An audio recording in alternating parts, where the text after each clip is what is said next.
mais uma vez, muito obrigado por aceitar o convite, participar desse painel. Tenho certeza que todos nós vamos ser muito abençoados com esse bate-papo aqui. Pastor Tito, Lierte, Luciano, Elias.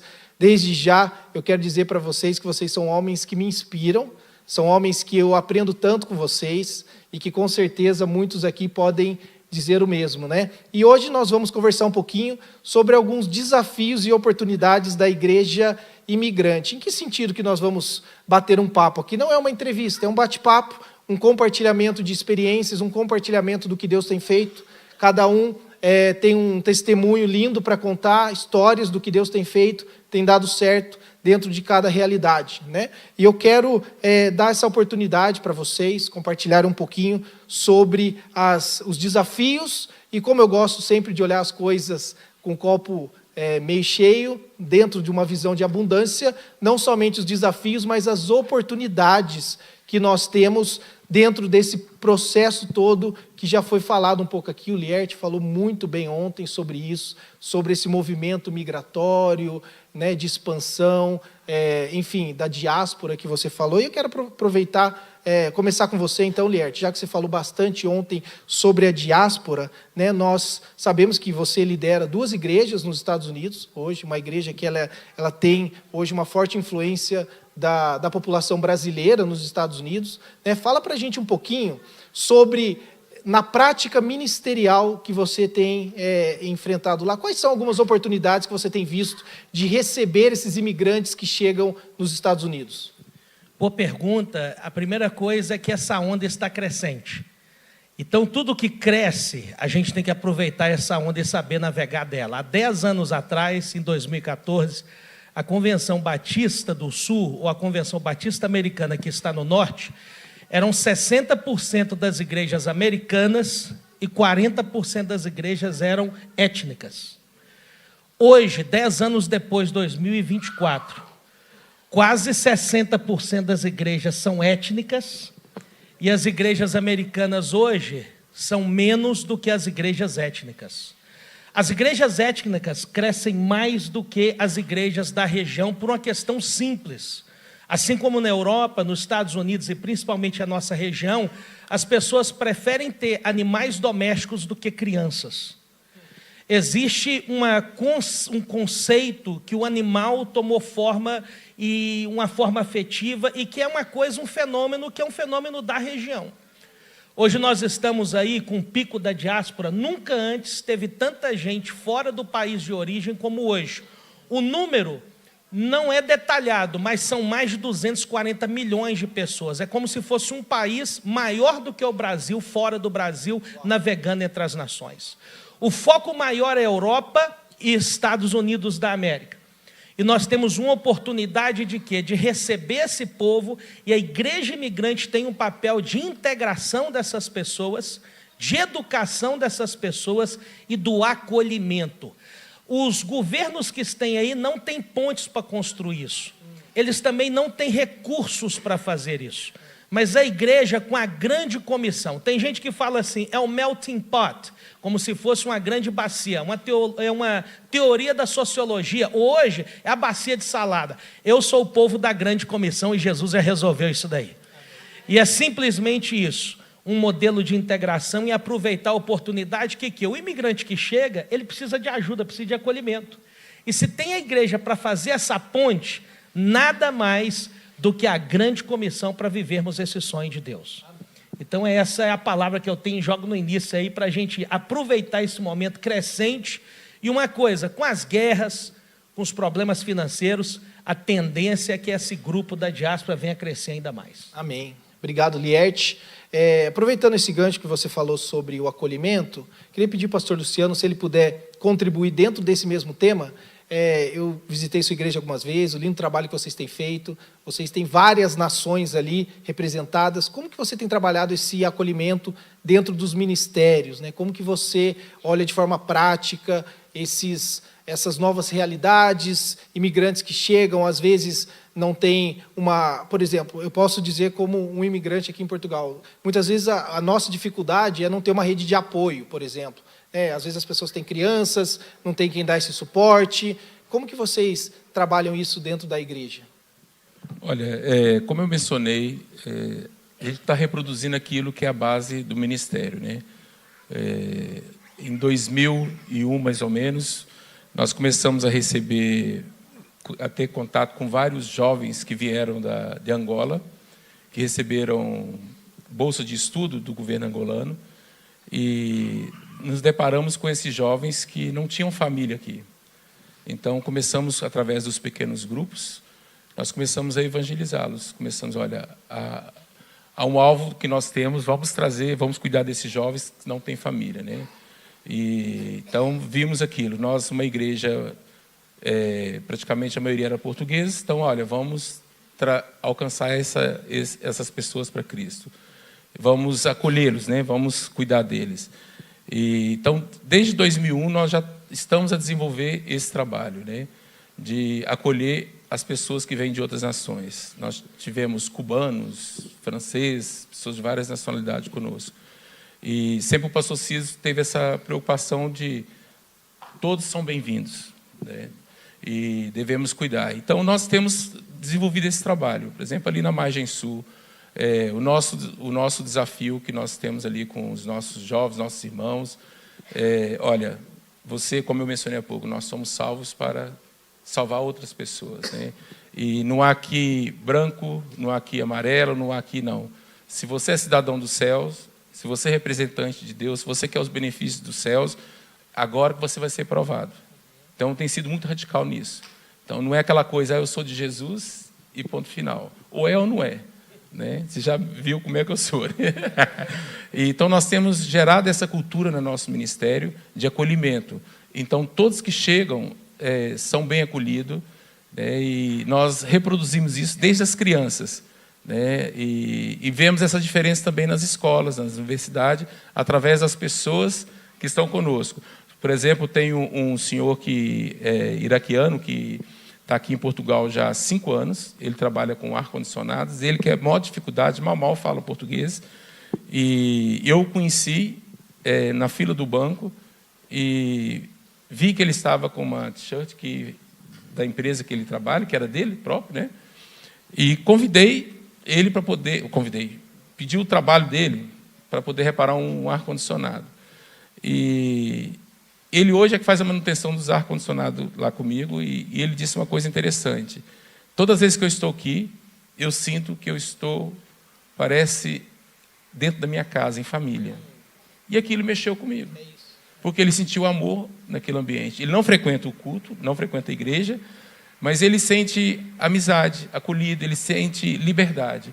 Então, eu acredito que é esse espírito que Jesus, né, para qual ele nos libertou, né, que nós devemos passar para as pessoas. Então, eu creio que é isso. Nós devemos aproveitar, como o pastor disse, essa onda, né, que isso é sempre aqui em Portugal, vem sempre essa onda de fluxo de imigrantes. Em 2011, nós orávamos sempre para as pessoas que estavam indo embora, agora voltou novamente, e Deus usa esse fluxo de imigrante. Há um propósito nisso, e devemos amar, cuidar, acolher, porque eles fazem parte, e através deles, olha, a nossa igreja, através desses imigrantes, inclusive muitos portugueses que foram para o Brasil, nasceu o MCI de Portugal no Brasil. Glória a Deus. Também aproveitando esse gancho que você falou sobre aproveitar o fluxo migratório, porque nós sabemos que aqui em Portugal, na Europa, tem muito isso. A própria região da Nova Inglaterra, né? Você tem, dependendo da crise econômica que acontece ou qualquer outro problema a nível global, como um Covid, por exemplo, nós que estamos como imigrantes estamos sujeitos a isso, não tem muito o que fazer. Mas, queria perguntar para o Tito agora, por favor, se você... Tito, eu conheci um pouco do trabalho social que vocês estão fazendo na região ali de Santo Antônio de Cavaleiro, fica aqui em Lisboa, ali no Loures, né? E queria que você fizesse essa conexão, essa expansão social. Vocês têm uma escola infantil, trabalho social na cidade, fizesse essa conexão, aproveitando esse fluxo migratório. Como que vocês têm aproveitado esses voluntários que estão vindo de várias nacionalidades para ser uma força em movimento para servir o social e trazer transformação na cidade? Ok. Eu, em primeiro lugar, eu vou colocar aqui só uma pequena base.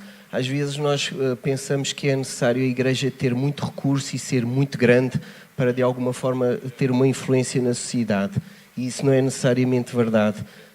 Recordo-me muito bem, até hoje nós somos 5 igrejas e vou dar um pequeno testemunho até da nossa igreja mais pequena, que é na cidade de Elvas.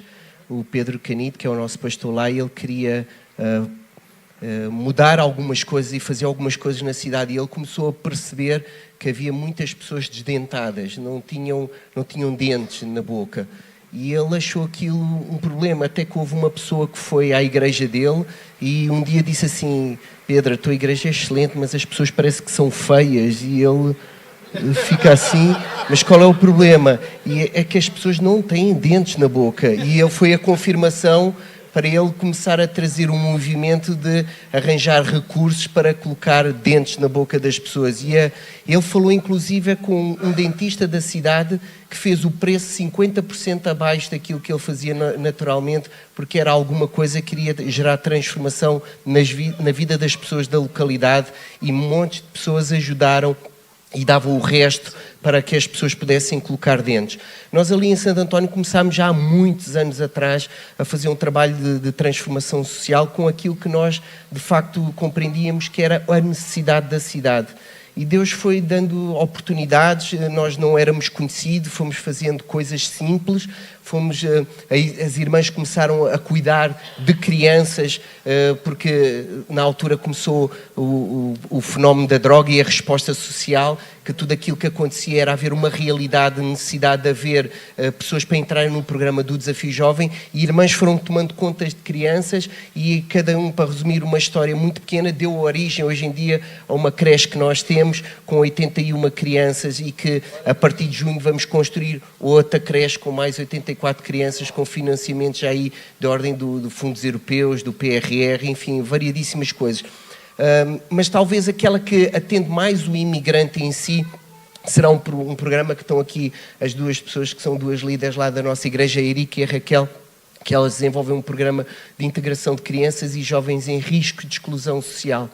E foi muito interessante ver que a Erika um dia chega-se perto de mim e diz assim: Tito, saiu aqui um programa do governo, há resposta financeira para isto, como é que a gente vai fazer isto? E a gente começou os dois a sonhar e a gente começou a escrever. E a partir dali Deus começou a dar oportunidades, de que há 14 anos que nós fazemos este trabalho e fazemos um trabalho de excelência na cidade, e o envolvimento da comunidade imigrante, que maioritariamente é a população africana, Angola, Cabo Verde, Moçambique, enfim, está agora de alguma forma consolidado, e estamos agora a viver um novo fenómeno que na cidade, em Santo António dos Cavaleiros, está a aparecer agora outras etnias, pessoas que vêm do Sudoeste Asiático, enfim, e é uma nova realidade.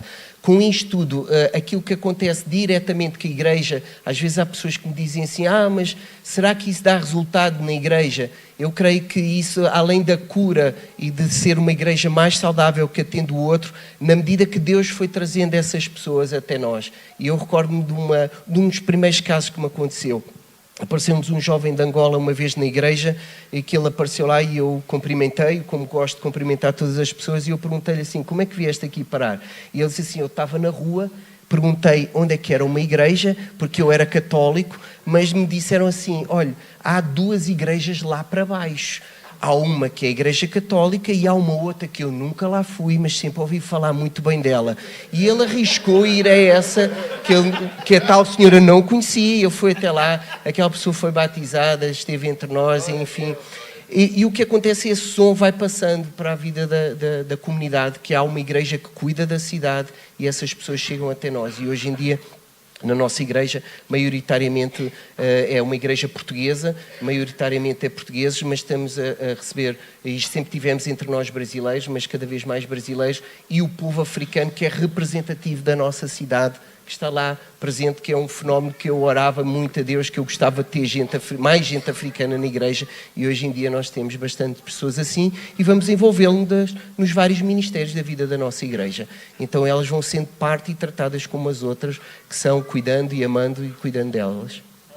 Aleluia. Uma salva de palmas para o trabalho. É isso, é sobre isso.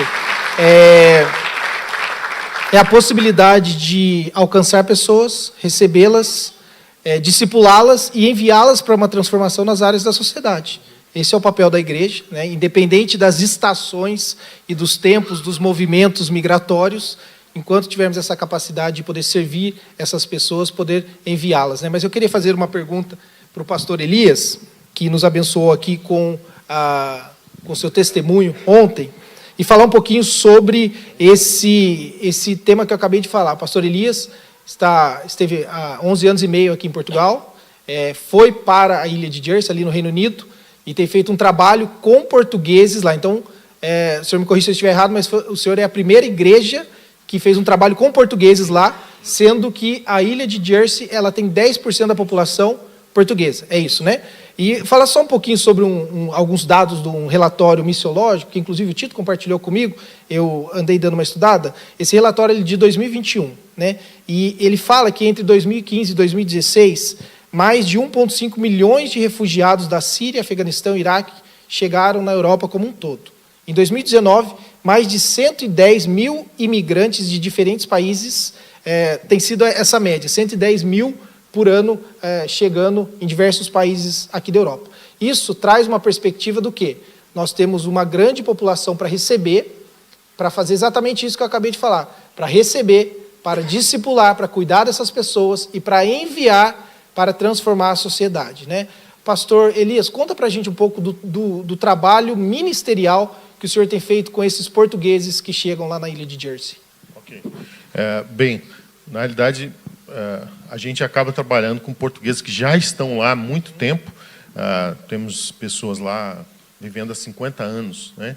Então, a gente trabalha com pessoas que já estão lá, e até devido à grande população portuguesa, que vivem até numa subcultura, e por isso a necessidade de ter um trabalho focado na língua, porque pelo tanto de portugueses que tem, não há necessidade de você falar inglês lá, porque você tem, então, uma realidade de um povo já mais antigo, né? Óbvio que a nova geração já é uma outra realidade, e a gente trabalha principalmente com gente da Ilha da Madeira. É um contexto um pouco diferente, então o pessoal que está já com mais idade, que não tem tanto estudo, a gente chega a trabalhar com pessoas, por exemplo, é um dado interessante, analfabetos, adultos analfabetos, coisas que a gente não tem ideia às vezes, só realmente trabalhando dentro, aprofundando da cultura para entender esses contextos. Então, a gente precisa servi-los. Uma das coisas que nós fizemos no início, por exemplo, foi servir dando aulas de português, certo? De português, ou seja, português para português, não de inglês, para ver a questão por causa do analfabetismo entre adultos. Então, foi uma das coisas que fizemos no início para servir o povo e também chamá-los para a igreja, né? Então, a gente tem procurado estar servindo dentro de realidades como esta, e, através disso, o evangelho vai penetrando, não é? E é muito interessante ver como o Senhor, Deus tem nos dado oportunidades dentro dessa realidade de podermos, então, intencionalmente ir nessas questões assim que a gente aí precisa, claro, de primeiro ganhar o coração, né? Porque quem quer chegar para você, não, eu não sei falar, eu não sei escrever português, eu não sei ler português, imagina, né? E então ganhar o coração, mas a gente então tem procurado trabalhar dentro da intencionalidade. No princípio, estamos aqui para servir vocês, né? E aí, óbvio, né, através a nova geração tem um outro contexto, é totalmente diferente. Então, estamos procurando aí trabalhar. Estamos ainda nesse grande desafio de agora trazer a nova geração, mas ainda trabalhando dentro de um contexto mais profundo com os antigos, que têm uma necessidade maior. Então, nós estamos servindo em áreas como esta, por exemplo, e ajudando o pessoal a poder melhorar em muitas questões mesmo, vamos dizer assim, questões pessoais, o desenvolvimento pessoal, e através do desenvolvimento pessoal o Evangelho, então, está tocando as pessoas e os corações. Amém. Obrigado, pastor Elias. Agora eu quero transicionar um pouco essa conversa, né, para algo mais prático dentro da realidade do que a Rede Inspire pode servir, porque nós estamos em Portugal, nós estamos na Europa, nós estamos nos Estados Unidos, nós estamos na África. Deus tem aberto essas portas para que a Rede Inspire vá servir igrejas, servir ministérios, servir pastores com desenvolvimento ministerial, desenvolvimento de liderança, treinamentos nos mais diversos ministérios que nós podemos servir. Eu queria pedir para o Lierte compartilhar, mas todos vocês agora nesse momento, que é a segunda parte aqui do painel, já indo para a reta final, compartilhar um pouco como nós, da Rede Inspire, como igreja da cidade, podemos contribuir no trabalho das igrejas aqui em Portugal, em toda a Europa, nos Estados Unidos, com relação a esses desafios e oportunidades da igreja imigrante. Olha, no contexto que nós já estamos aqui, capacitando as lideranças. A Rede Inspire, ela é, na verdade, não só uma rede que tem recursos, mas tem um negócio muito legal, que alguns vão falar de network, mas é o crescimento a partir dos relacionamentos e de experiências. A igreja imigrante, depender da onda imigratória, eu acho que é pensar pequeno. Nós temos que nos reinventar, e é na rede que a gente troca experiências. O que está acontecendo na Europa? O que está acontecendo nos Estados Unidos? Lógico, nós temos contextos diferentes, mas vocês já pararam para analisar? Nós temos grupos aqui da Ásia, que estão aqui na Ásia, que existem princípios que estão acontecendo no mundo todo. Por exemplo, a questão da integração, a questão da falta de um bom senso na sociedade, as divisões. A Rede Inspire, com a mentoria, vai capacitar, a primeira coisa, fazer a sua igreja virar um lugar de pertencimento. Pronto, conceito básico que Atos viveu e que por muito tempo a igreja saiu do conceito desse pertencimento. Segundo ponto, ser uma igreja família. Porque o imigrante precisa de algo para pertencer e precisa de uma família para fazer parte. E terceira, a integração. Essa integração de quê? Eu não posso entender porque eu vim de um país que a minha cultura é melhor do que a outra. Irmãos, cultura é coisa de homem. Deus fez a raça humana e fez o ser humano e criou esse universo. O que nós temos que fazer é reconciliar esse homem caído, que tem problemas sociais, políticos, de muitas ordens, que é fruto de Gênesis 3, e a Rede Inspire é essa ótica do reino de Deus. Eu sei que muita gente da Rede Inspire fala assim, olha, eu estou caminhando sozinho, achei a Rede Inspire, agora eu tenho um grupo. A minha história é um pouquinho diferente. Eu não estava caminhando sozinho. Mas no meu mundinho denominacional, eu só tinha a ótica da minha denominação. E a minha denominação, ela foi criada pelo homem. Eu precisava ter a ótica do reino de Deus. Aqui eu aprendo com irmãos de áreas diferentes, de linhas diferentes, e eu vou te falar, se o céu vai ser algo, conforme o livro de Apocalipse 7:9, uma multidão incontável de todas as tribos e nações, eu vou te falar, a Rede Inspire é um ensaio do que está por vir. É um ensaio. Eu estou arrepiando que é um ensaio. É um ensaio. Porque aqui eu aprendo com todo mundo, e eu vou te falar, é bom demais aprender na Rede Inspire. Eu acho que assim, ore pelo pastor Carlito, a pastora Leira, ore pelo pastor Vinícius, a pastora Tainá, todos, porque sabe por quê, irmãos? O diabo quer isso? Sim ou não? Mas Deus quer isso? Então ore pela rede, porque the best is yet to come. O melhor está por vir. Obrigado, Lierte. Pastor Luciano, puder contribuir também dentro dessa perspectiva? Esse é meu vizinho lá no Brasil. Você fala que é de Valadares, mas de Itaiumi. Glória a Deus. A Rede Inspire tem sido bênção, e eu acredito que essa mentoria que tem acontecido, eu vejo que tem fortalecido várias bases, várias igrejas.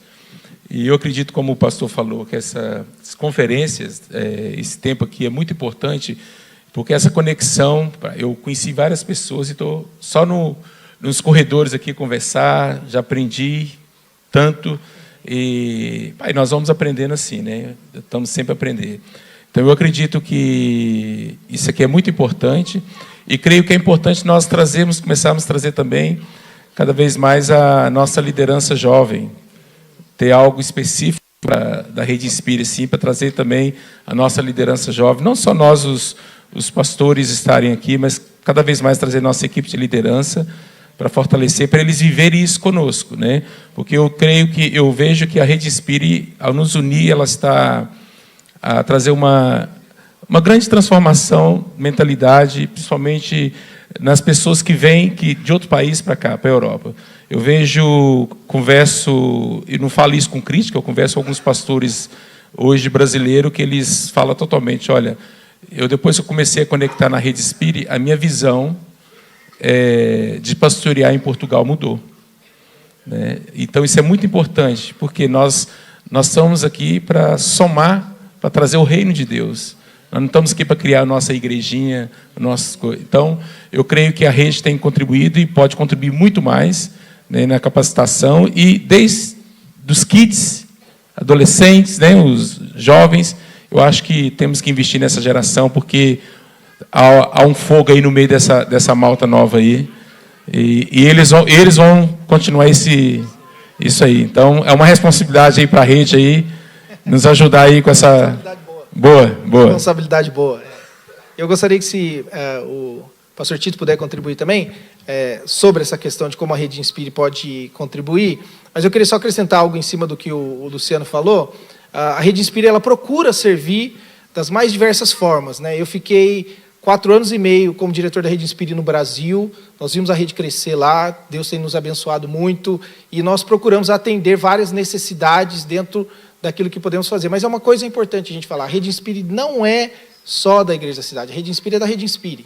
Todos os pastores fazem parte da Rede Inspire, eu os convido a me ajudar, a nos ajudar a construir a Rede Inspire aonde estivermos. Por quê? Eu chegando em Portugal, eu quero aprender com o pastor Tito, eu quero aprender com o Luciano, quero aprender com o Elias, quero aprender com o Lierte, eu tenho um coração aprendiz, e para isso eu preciso muito da abertura dos pastores, sentarmos à mesa, tomarmos um café, conhecer as necessidades, as realidades. Por exemplo, recentemente nós criamos um grupo de WhatsApp, onde a minha esposa, Tainá, ela tem liderado esse grupo, que é para esposas de pastores. Lá elas têm se encontrado, fizeram já um encontro presencial, fizeram um por Zoom, elas têm trocado mensagens por celular, orado juntos, porque há necessidades específicas ali também, e eu já trago essa bagagem de cuidados que tivemos no Brasil com esposas de pastores também. Então, isso é um pouco do que a Rede Inspire oferece dentro das necessidades, né? Tito, queria que se você puder contribuir, e aí já vamos encerrar para passar para o próximo. Ok. Eu creio que todo mundo espiritual ele tem que ter um sim e um amém. Então, a Rede Inspire, ela está a dizer sim aqui em Portugal em relação a querer que a nossa nação ela pode ir mais além e trazer este fogo, e a Igreja em Portugal tem a responsabilidade de dizer esse amém.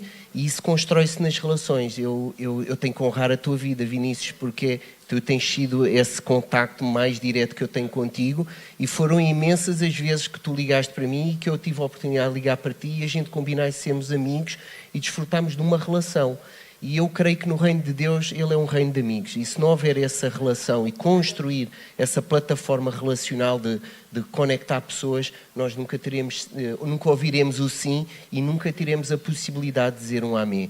Então eu creio que a Rede Inspire está, digamos, nós fazemos parte da Rede Inspire há 1 ano e qualquer coisa.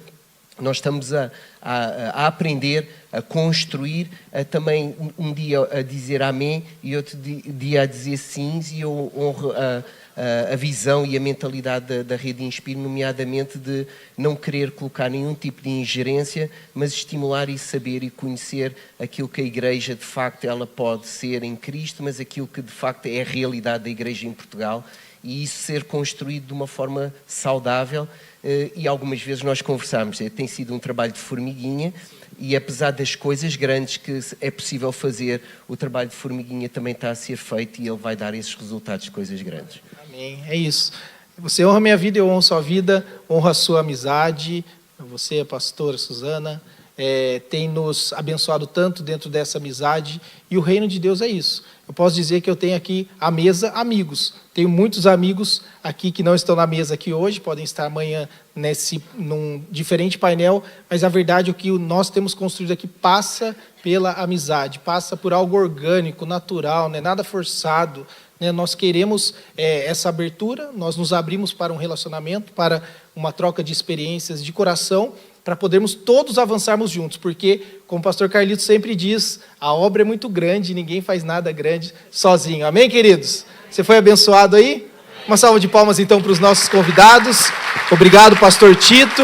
Obrigado, pastor Lierte, pastores Luciano e Elias. Que Deus os abençoe.